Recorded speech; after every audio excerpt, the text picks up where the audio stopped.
Hello बच्चों, let's read this question. The number of distinct real roots of the equation x raise to power 5 x cube minus x square minus x plus 1 plus x 3x cube minus 4x square minus 2x plus 4 minus 1 is equal to 0 is. तो हमें इस equation के लिए number of distinct real roots बताने क्या होंगे। Start कर लेते हैं हमारे की कॉन्सेप्ट से। तो देखो की कॉन्सेप्ट क्या हो जाएगा, हम जानते हैं कि if f dash x is greater than 0, तो इसका मतलब क्या है कि f(x) is a strictly increasing function. f(x) is a strictly increasing function. ठीक है, तो अब ये जो इक्वेशन है इसको हम लिखते हैं वापस से और थोड़ा सिंप्लीफाई करते हैं। तो क्या थी, देखो equation x raise to power 5 multiply में एक्स क्यूब माइनस का x square minus x plus में 1 प्लस में x multiplied by 3x cube minus का 4x स्क्वायर माइनस का 2x प्लस का 4 माइनस 1 इज इक्वल टू 0। तो अंदर जब मल्टीप्लाई करते हैं तो देखो x raise to power 5 multiplied by x cube यानी x raise to power 8 minus में इधर x रेज टू पावर 7 आ जाएगा, माइनस में x रेज टू पावर 6 आ जाएगा और प्लस में x रेज टू पावर 5 आ जाएगा। फिर x को अंदर मल्टीप्लाई कर लिया तो 3x raise to power 4 minus का 4x क्यूब माइनस का 2x स्क्वायर प्लस का 4x minus 1 is equal to 0। अब देखो इसको थोड़ा और सिंप्लीफाई करके लिखते हैं, x raise to power 8 minus x raise to power 7 minus में x raise to power 6 plus में x रेज टू पावर 5, ये सारे टर्म्स ऐसे ही रहे। फिर प्लस में ये जो हमारे पास टर्म है 3x रेज टू पावर 4, इसको भी ऐसे ही रखा।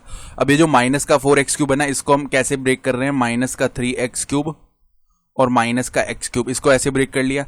माइनस का 2x स्क्वायर ऐसे ही रहने दो और ये जो 4x है इसको कैसे लिखेंगे, 2x प्लस में x प्लस में x, तो वापस ये मिलके 4x हो जाएगा और माइनस में 1 इज इक्वल टू 0। अब देखो ऐसे ब्रेक क्यों किया हमने, हमें भी समझ में आएगा। तो पहले दो टर्म्स में से अगर x रेज टू पावर 7 को कॉमन निकाल लिया तो x माइनस 1 बच जाएगा, ठीक है। फिर यहां से अगर माइनस x को कॉमन निकाल लिया तो x रेज टू पावर कितना हमारे पास x रेज टू पावर 5 बचेगा, या चलो क्या करते हैं minus x raise to power 5 को कॉमन निकालते हैं, ठीक है। तो इस केस में x माइनस 1 बच जाएगा अगेन। देन प्लस में 3x क्यूब कॉमन निकाल लेते हैं तो x माइनस 1 बच जाएगा अगेन, ठीक है। फिर क्या करते हैं, ये वाला टर्म लिया हमने एक, तो सही है, और यहां पर कौन सा टर्म लेंगे, प्लस का x। तो इन दोनों में से अगर कॉमन करना है हमें तो माइनस का x जैसे ही कॉमन कर लिया एक्स स्क्वायर माइनस का 1 बच जाएगा, ठीक है। यहां से एक x हमने काम में ले लिया है। फिर यहाँ पे क्या करते हैं, प्लस का 2x कॉमन कर लिया तो 1 माइनस में x बच जाएगा और प्लस में x माइनस 1 ऐसे लिख लिया इज इक्वल टू 0, ठीक है बात है। तो अब देखो इन पहले तीन टर्म्स में से x माइनस 1 कॉमन कर लेते हैं, x माइनस 1 कॉमन आ चुका है, x raise to power 7 minus x raise to power 5 plus में 3x क्यूब। देन आगे देखो x स्क्वायर माइनस 1 को हम x माइनस 1 मल्टीप्लाई में x प्लस 1 लिख सकते हैं, तो माइनस x मल्टीप्लाई में x माइनस 1 मल्टीप्लाई में x प्लस 1। इधर से हम क्या करते हैं, माइनस बाहर निकाल लिया तो इसको x माइनस 1 लिख सकते हैं और मल्टीप्लाई में 2x है प्लस में x minus 1 is equal to 0। अब इस कंप्लीट टर्म में से हम x माइनस 1 को बाहर निकालते हैं, तो x raise to power 7 minus x raise to power 5 plus में 3x क्यूब।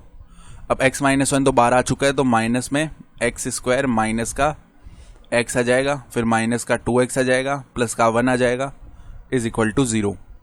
इसको थोड़ा सिंप्लीफाई करके लिखते हैं x माइनस 1। अब पहले दो टर्म्स में से x raise to power 5 common निकाल लिया, एक्स स्क्वायर माइनस 1 बच जाएगा, ठीक बात है, ठीक है।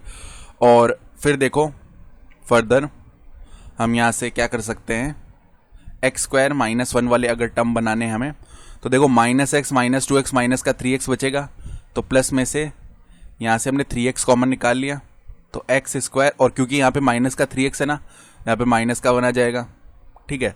देन माइनस माइनस और यहाँ से एक्स स्क्वायर माइनस 1 ऐसे लिख सकते हैं, क्योंकि माइनस का एक्स स्क्वायर ये रहा प्लस का 1 ये रहा, तो अगेन ये ब्रैकेट ओपन करेंगे तो माइनस का एक्स स्क्वायर और प्लस का 1 ही बनने वाला है, ठीक है।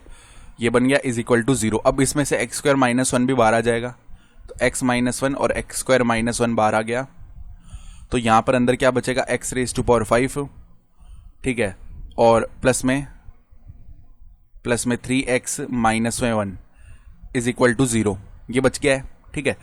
तो अब देखो ये तीनों 0 हो सकते हैं जब x minus 1 is equal to 0 हुआ, x square minus one is equal to 0 हुआ, और x raise to power 5 plus 3x minus one, ये 0 हो गया। तो यहाँ से x इज इक्वल टू 1 मिलेगा, यहाँ से x is equal two plus minus 1 मिलेगा, और यहाँ का हम पता लगाते हैं। तो अगर हम लेट कर लेते हैं, let f x is equal to x raise to power 5 plus में 3x माइनस 1, दोनों तरफ डिफरेंशिएट करते हैं x के रिस्पेक्ट में, तो एफ डैश एक्स का वैल्यू क्या आएगा, 5x रेज टू पावर 4 हो जाएगा इसका डिफरेंशिएशन, प्लस में 3x का डिफरेंशिएशन 1 और माइनस में 1 का डिफरेंशिएशन 0। तो ये बन गया 5x raise to power 4 plus 3, जो कि हमेशा एक पॉजिटिव वैल्यू होता है। तो अगर ये पॉजिटिव वैल्यू है, इसका मतलब क्या है, F x is a strictly increasing function, F x is a strictly increasing function. तो अगर ये स्ट्रिक्टली इंक्रीजिंग फंक्शन है, मतलब इसका स्लोप कहीं भी नेगेटिव नहीं हो रहा है, तो स्लोप नेगेटिव नहीं हो रहा। अब एफ ऑफ 1 पे अगर कोई वैल्यू निकालेंगे हम, तो 1 रेज टू पावर 5 प्लस में 3 मल्टीप्लाइड बाय 1 माइनस 1, तो 1 माइनस 1 0, यानी 3 बच गया। और एफ ऑफ माइनस 1 पे कोई वैल्यू निकाला हमने, तो minus 1 raise to power 5 plus में 3 मल्टीप्लाई में माइनस 1 और माइनस का 1, तो ये बन गया माइनस 1 माइनस 3 माइनस 1, यानी माइनस 4 और माइनस 1 यानी माइनस का 5। ठीक है, ये बन रहा है।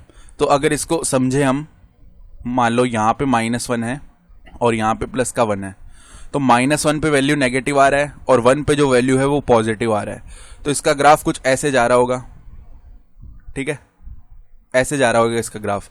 तो अगर ऐसे जा रहा है तो हम देख पा रहे हैं एक्स एक्सिस को कितने टाइम्स कट कर रहा है, केवल 1 टाइम, और क्योंकि ये स्ट्रिक्टली इंक्रीजिंग है तो स्लोप ये ऐसे तो वापस आएगा नहीं नीचे, ठीक है, ऐसे ऊपर ही जाएगा। इसका मतलब क्या है कि यहाँ पर ये नीचे से ही आ रहा होगा और केवल एक बार एक्स एक्सिस को कट कर रहा है, तो यहां से हमें एक रियल रूट मिल जाएगा। तो ऑलरेडी देखो 1 और माइनस 1 ये तो रूट हो चुके थे, और एक अलग से रियल रूट आ जाएगा, किस इक्वेशन से, इस इक्वेशन से, ठीक है, इस वाली से एक रूट मिल जाएगा रियल रूट, ठीक है, और बाकी के 4 जो है वो इमेजिनरी रूट होंगे क्योंकि कंजुगेट पेयर्स में आते हैं, ठीक है। तो हम क्या बोल सकते हैं, number of distinct real roots क्या हो जाएंगे, number of distinct real roots, इसका जो वैल्यू है वो आ जाएगा 3। तो हमारा रिक्वायर्ड आंसर क्वेश्चन के लिए 3 हो गया। I hope you understood this explanation. Best of luck.